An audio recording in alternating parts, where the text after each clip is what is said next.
I want to talk a little bit about discrimination. Discrimination meaning, how do you discriminate between one thing or another? How do you know what you know?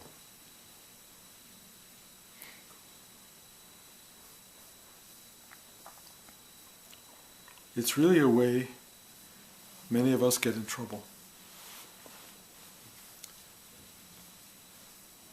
Because we don't discriminate. We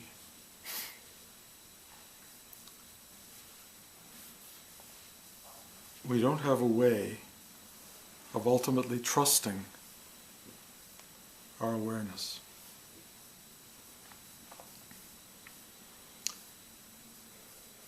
It can get really complicated. Lack of trust can involve your best friends, your parents, the newspaper. What do I think? What should I believe? What's true? What's not true? There's a mental process often involved that's trying to cognate, measure the differences, the slightest swift changes in weight and volume. Why is this better than that? Why should I get this and not that? Why should I believe this and not believe that? It's really hard. Really, really hard. And yet we're forced to do it all the time, regularly. You know, should I get this plan for the iPad, for the iPhone, or not that plan for the iPhone? What does your brother say? What does your cousin say? What does the newspaper say? You know, and you finally pick one. You pick one. And you hope it's the right one, and then your wife says, that was the wrong one.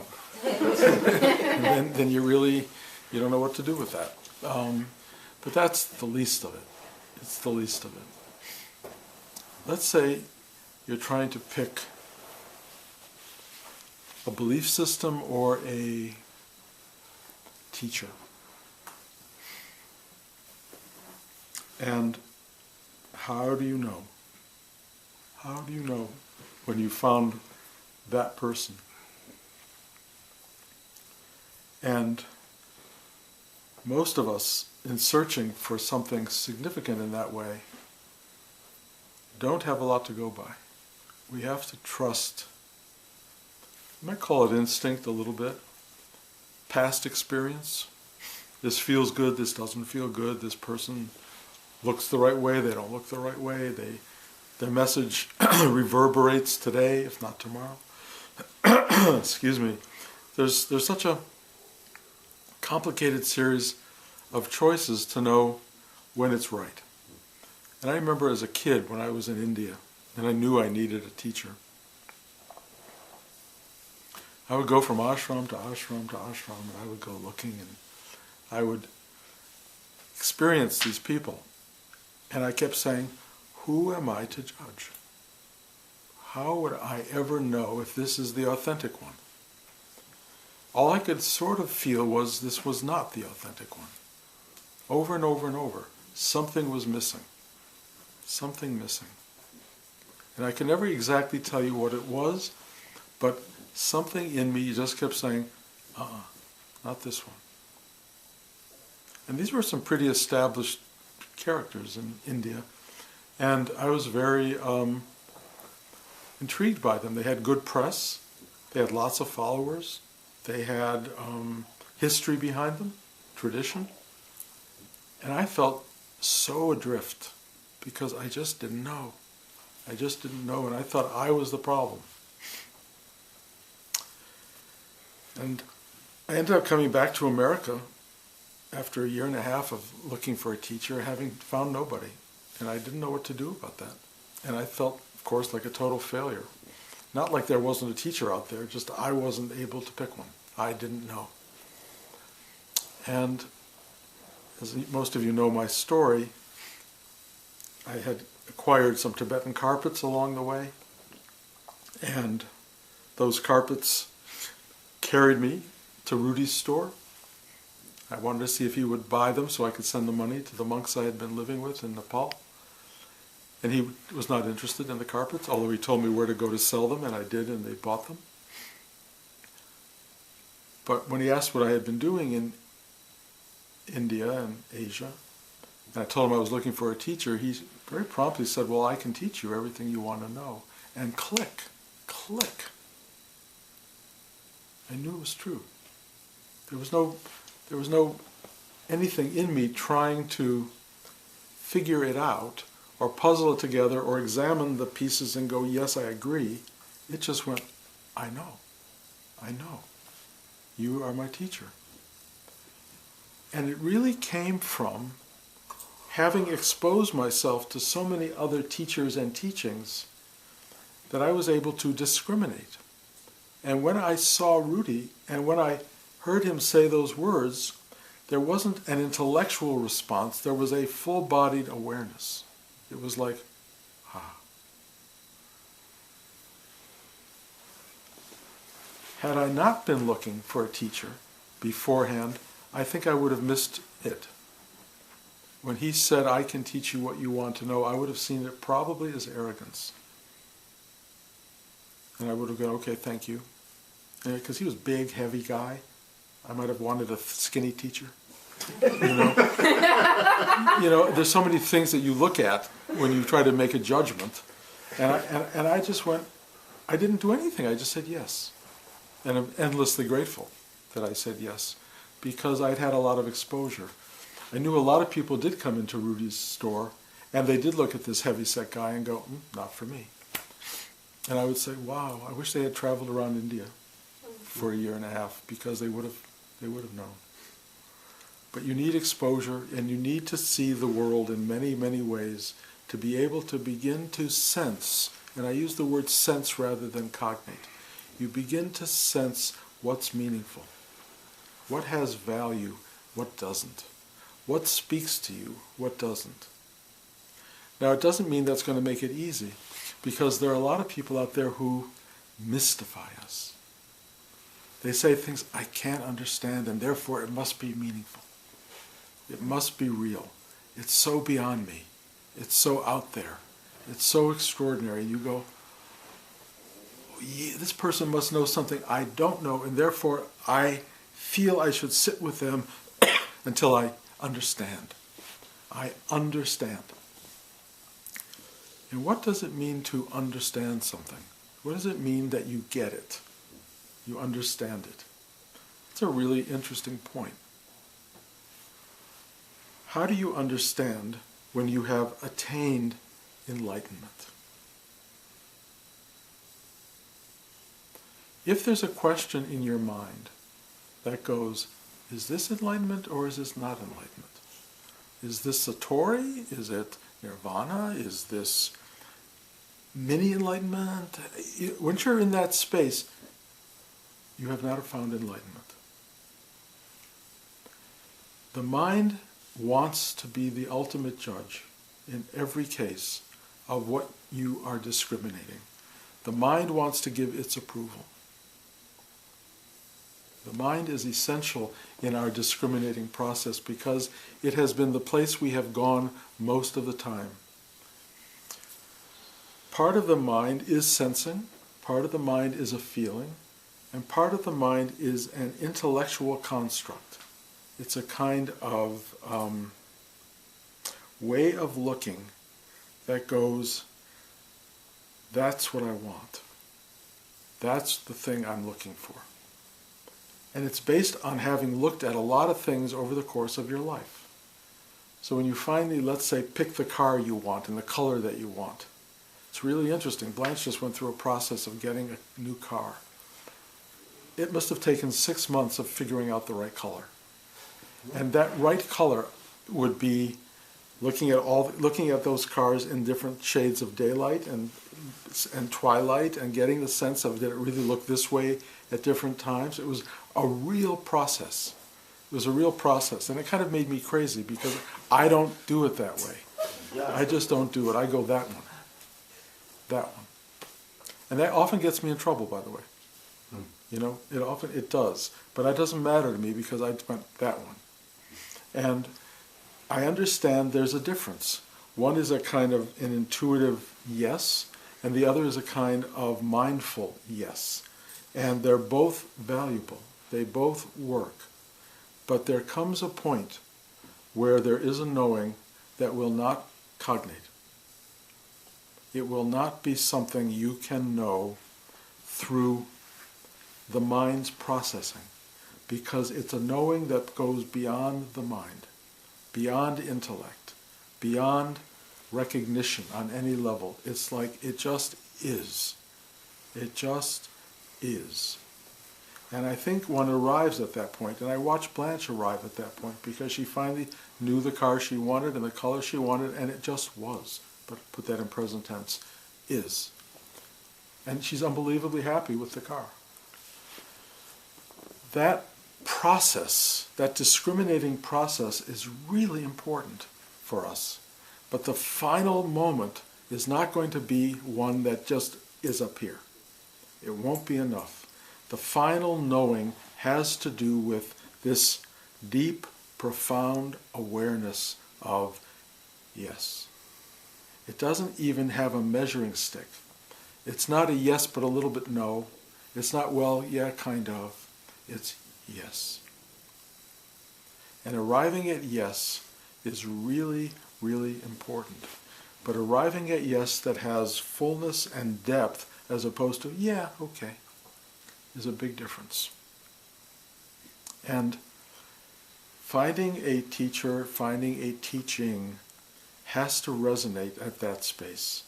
It has to go, yes.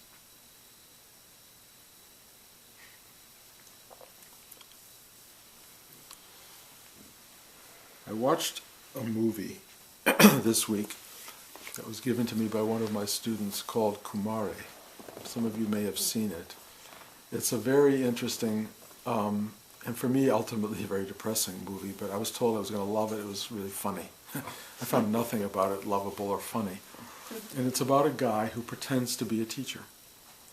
He decides, he's Indian, that he's from New Jersey. He decides to put on an Indian accent, copied off after his grandmother, he says, and to go around with long hair and a big beard and red robes and a trident and walk around and collect students and watch how easily it would be to assimilate and to create a group of followers. And it was very painful for me because it was really putting everybody down in a way. It was showing all of these very undiscriminating people globbing on to the image and the presence of this man who had nothing to do with spirituality. He had not a spiritual bone in his body, which is not 100% true, because he was led to do this thing. And he had a really interesting core teaching, which is, you are the guru, not me, which is fine. It's a good idea. And it's probably true on some really ultimate level.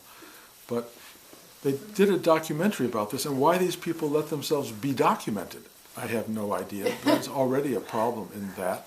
But all of these people are telling you, after meeting him once, often, he is what they've been looking for their whole life. Now, many of these people had never gone anywhere else. Some of them had.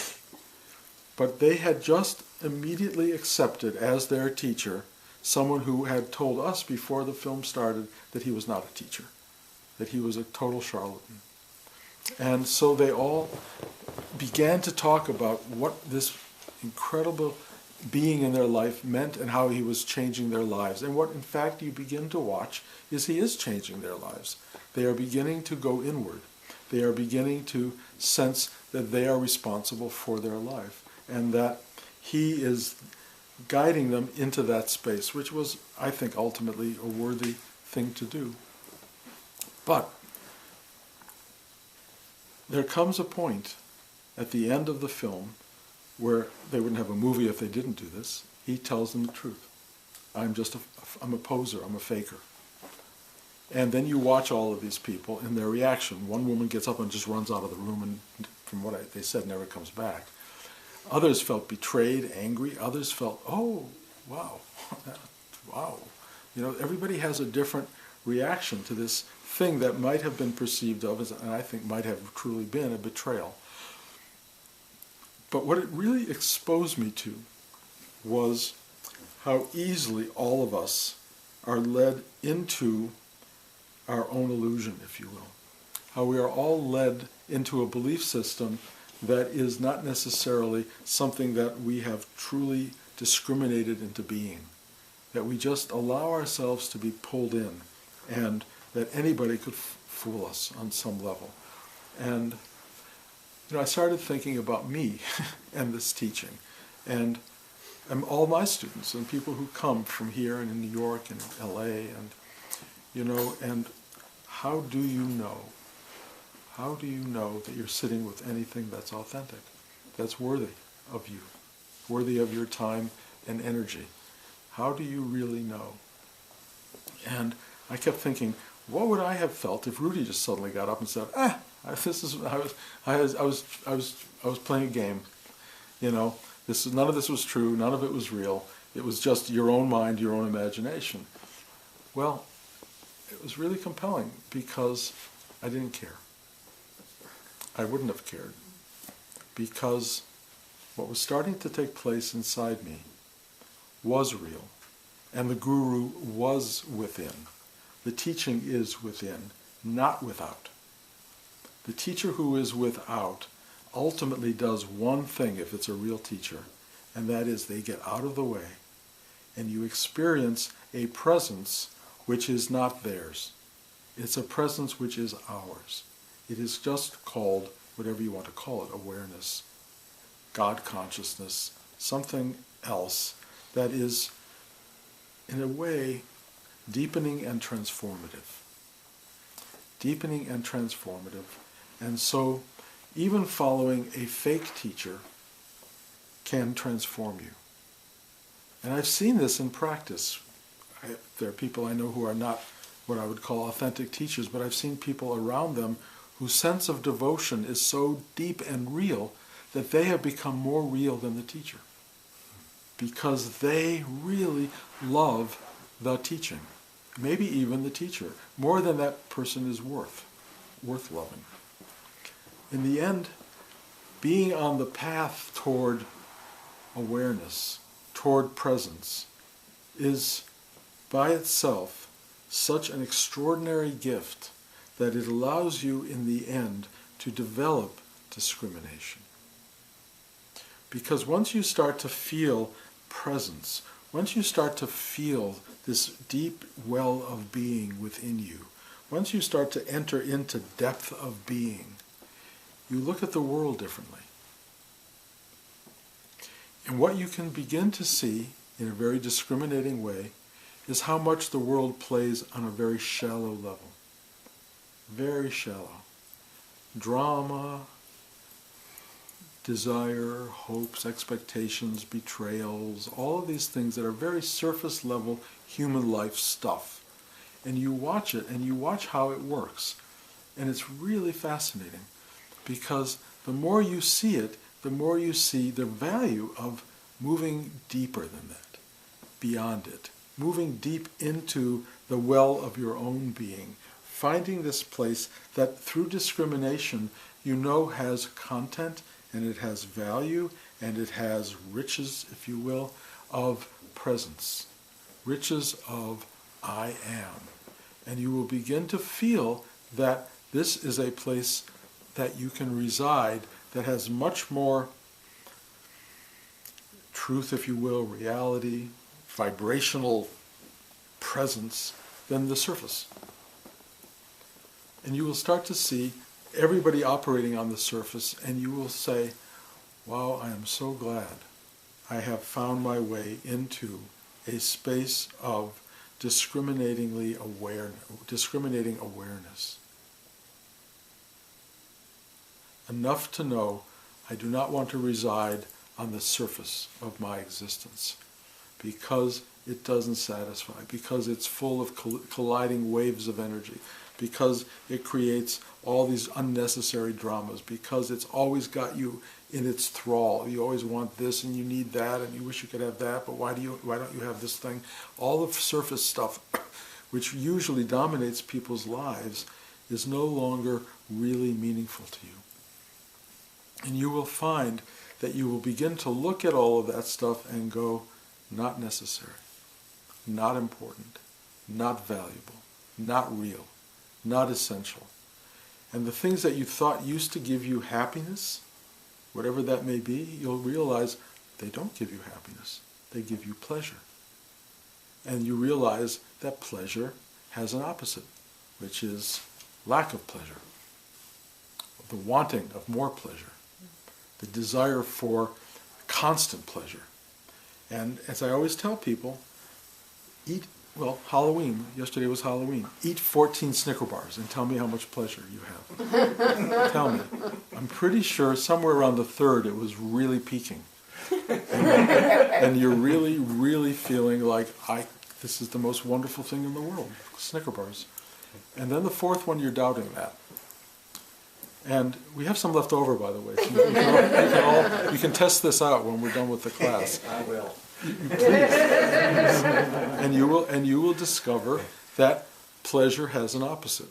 It's called upset stomach, it's called pain, it's called sugar overload, it's called all these different things. And it's the nature of the world to begin to get a perspective on all of that and then just either do what Buddha said, middle path, 1 or 2 Snicker bars. You don't need 12, and you don't need to deny yourself everything. There's a way to have this discriminating awareness that says, I can do this, not that. I can live with this way, but that way would be too much or too little. And you find a way of moving through life that is really a beautiful and gentle ride, driven by a kind of discriminating awareness of what has value and meaning and importance and what doesn't. And I get to watch a lot of people who don't have that kind of mind. I watch the journey that a lot of people take in this world. And yesterday we took my brother and sister-in-law to Fisherman's Wharf, where I hadn't been in 30 years. And I was telling Shelley earlier I plan never to go again. But I will tell you, it is filled with food you probably don't want to eat, bowls of clam chowder made out of bread that are about this big, and God knows you should not eat all of that. It has stores that have everything you never wanted or needed in your life that suddenly grab your attention. It has millions of people wandering through the aisles of these stores and up and down the road looking for stuff that they will not satisfy on any level, being totally distracted by the stuff of life, and none of it in this world had any kind of content or value or depth of being. It just was stuff, just stuff. And how many T-shirts do you need? I mean, there's so many question marks in this world, and yet you watch. This place was dense with people, and they were moving around, and I would look in their faces and look in their eyes, and this sadness would keep hitting me, because they looked so empty and so adrift and so unsure and so compelled by the stuff around them, as though it had meaning that would last on some level, as though it would take them somewhere, as though the pleasure of that ice cream cone or this or that would uplift them in some way that would last beyond their time there. And I kept looking at people in the restaurant we were sitting in, and the table next to us, 3 women sitting together, each of them staring in their iPhone. Literally, not talking to each other, just staring into their iPhone. And I saw a table behind me where a mother and a father and a little boy were sitting, and that little boy looked like, how did I get here? Who are these people? How did I end up in this place? He had no idea. And at one point I saw his father reach and put his arm around him, and the boy just lit up, and I lit up, because I realized it's about connection. It's about being together in a space. It's about the little tiny acknowledgments we have of being that ultimately make this worthwhile. It's connection. It's holding hands for a very brief time. It's hugging for a very brief time. It's loving one another and knowing each other through each other for a brief time, and then it's over. And you have to be very careful with this, because if you make your comfort zone about having something that might be permanent, you're going to be sad because it's not permanent. And if you decide not to attach to anybody because you know it's impermanent, you're going to be sad.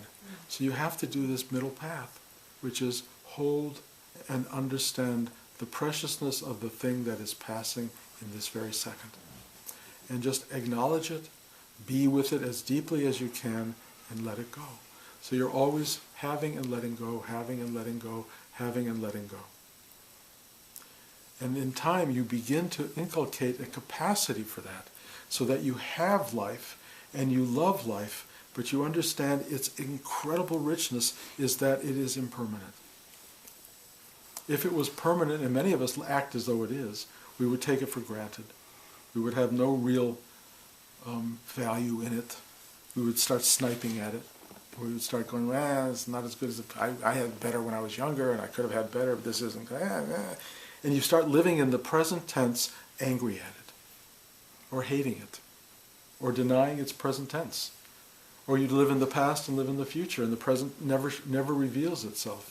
But what really, really starts to happen as you go really deep is you discriminate the value of stillness and depth.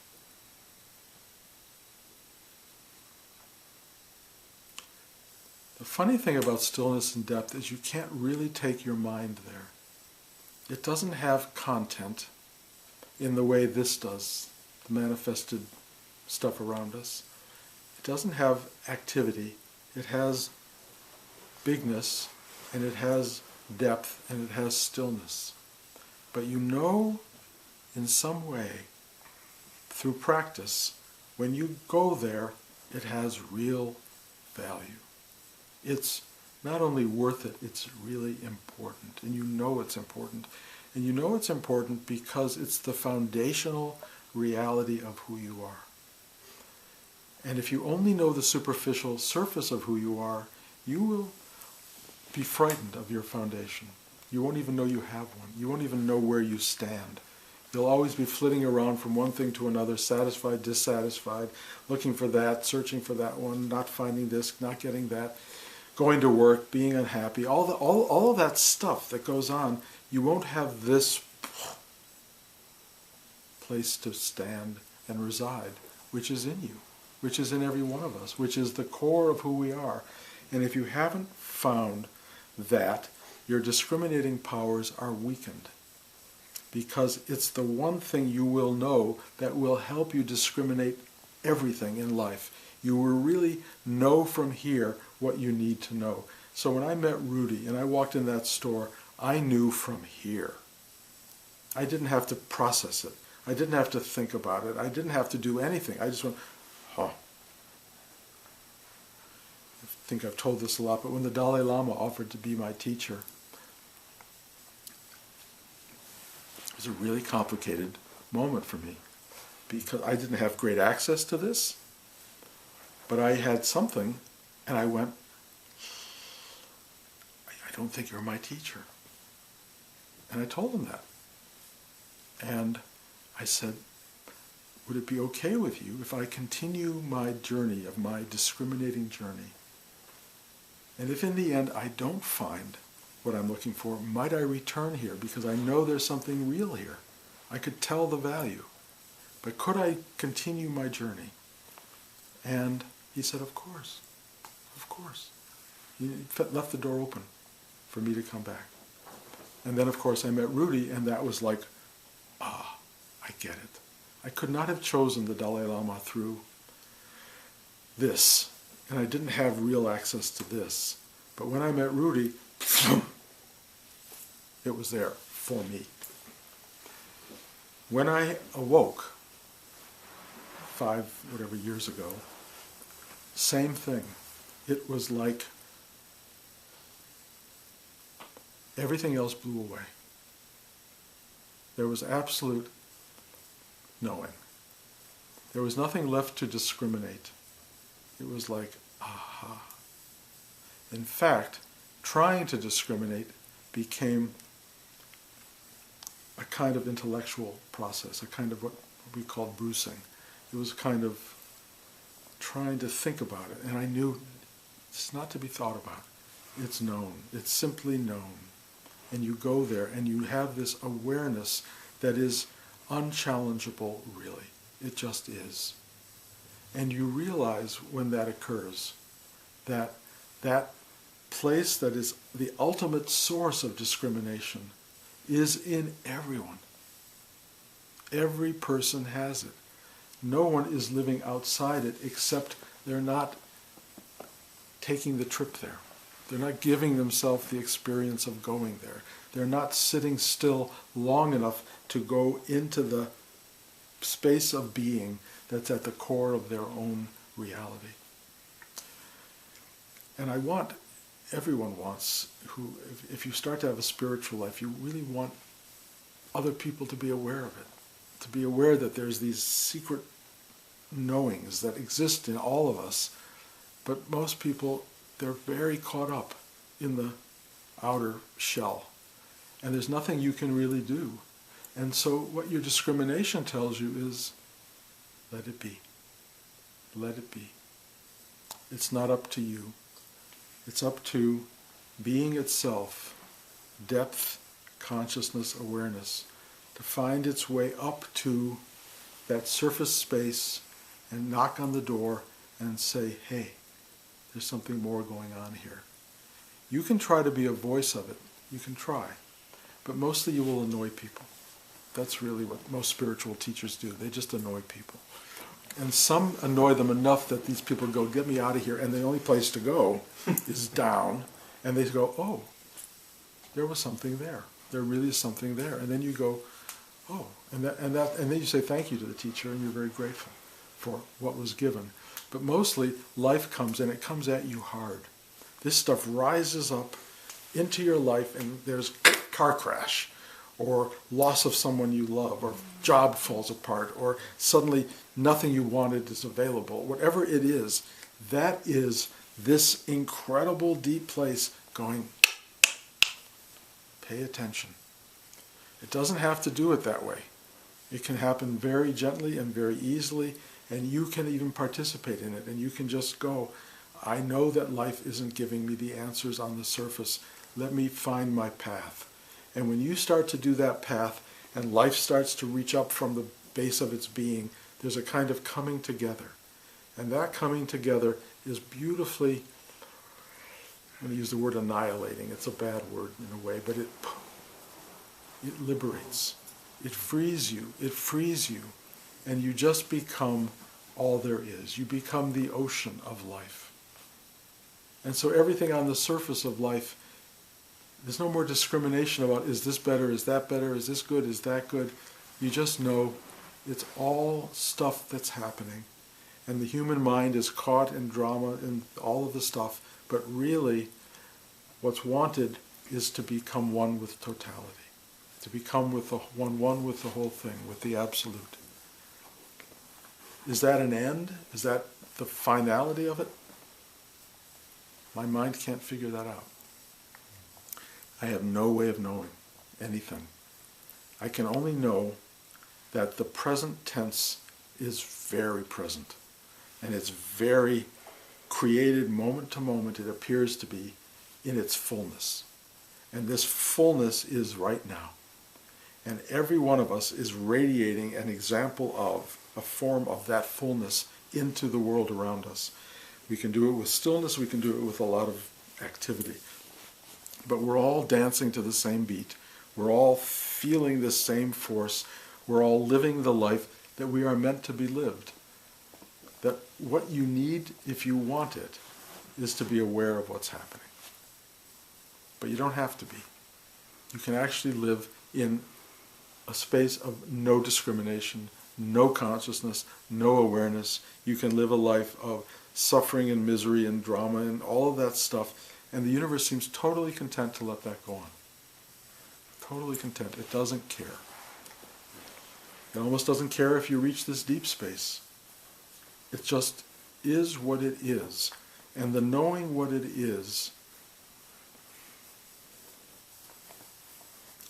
it's almost like we know more what it isn't.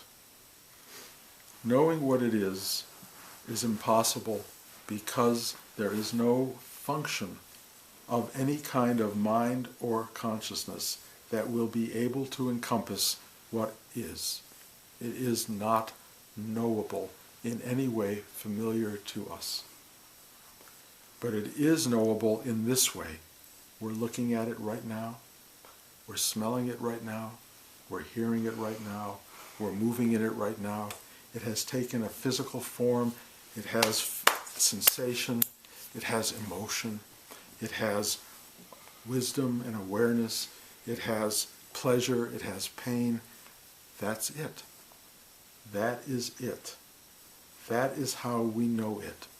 And you can know it with all of these senses and all of these experiences in great depth or in a very shallow way.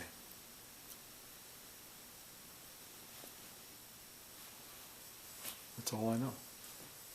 And I will tell you from this experience, the in-depth, discriminating, not knowing awareness is, in a sense, what you were longing for in the superficial search for stuff up there. It's all reflected up there, but what you're looking for is right here. And only when you get still, and only when you let go, only when you surrender, only when you open, do you begin to intimate, and you get quieter and quieter, and it gets bigger and bigger and bigger and bigger.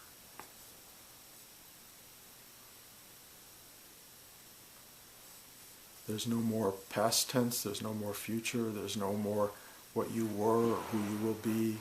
There's no more any of that. But who you are and what you've always known yourself to be is right here.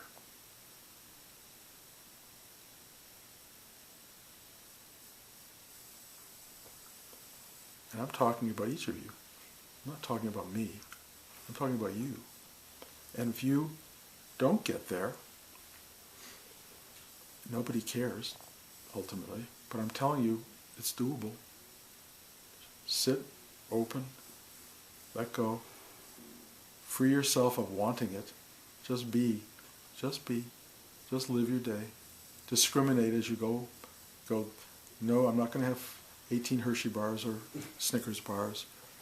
No, I'm not going to go after that pleasure or that desire because it's not going to pay back. No, I'm not going to watch television all night long. Yes, I'm going to sit still for 20 minutes or an hour. Yes, I'm going to go for a walk rather than just driving the car.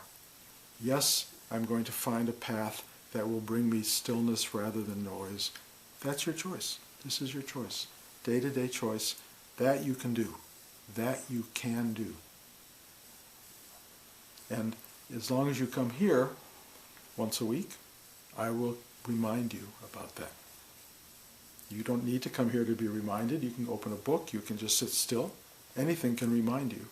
But in a discriminating mind, it will say, oh, if I just go to Bruce's, maybe that message will come through again, and maybe I will take it a little bit more seriously and go a little deeper. I will find my way to here.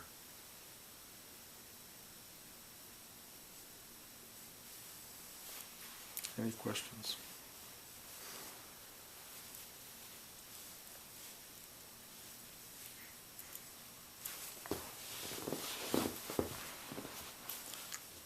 Shelley and I were talking earlier about this feeling that you're halfway there. That line just ran through me. How can you be halfway there to here? How can you be halfway there to here? You're here. You're not halfway there. You're here. You may not be aware of being here. You may not be conscious of it. You may not be enthralled by it. But you're here. You are here. You're never going to be halfway here. You may not be conscious of being here. Maybe that's what it means. You're only partly conscious of being here. But you are here. And even if you're here unconsciously, you're here unconsciously. That's complete and absolute. You're absolutely here unconsciously. You have a choice of kind of twisting that unconsciousness into awareness. And stillness is the drama, or the unfolding drama, if you will, that leads you beyond drama. And it's only dramatic because nothing in you wants to do it. Sit still. Sitting still is probably the biggest punishment most people could ever imagine. God, not that.